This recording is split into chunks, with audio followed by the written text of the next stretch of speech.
Tu connais probablement le code du guerrier, cet ensemble de règles qui régissent la vie d'un chat de clan. Mais t'es-tu déjà posé la question de ce qu'il se passe lorsqu'un guerrier désobéit à ce code? Règle numéro 5. Un chaton doit être âgé d'au moins 6 lunes pour devenir apprenti.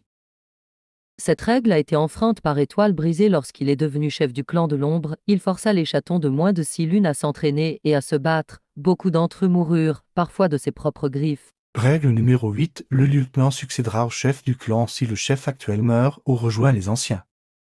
Cette règle a été enfreinte par Étoile Filante. À sa mort, il désigna Moustache le futur Étoile Solitaire comme remplaçant car il considérait que Griffe de Pierre n'en était pas digne. Règle numéro 12. Nul guerrier ne doit ignorer un chaton blessé ou en danger, même si ce chaton vient d'un clan différent. Cette règle a été enfreinte par des guerriers du clan de l'ombre. Lorsque Petit Sureau était coincé dans un collet, les guerriers du clan de l'ombre le regardaient, amusés, au lieu de l'aider. Règle numéro 14. Un guerrier mémorable n'a pas besoin de tuer son ennemi pour remporter la bataille.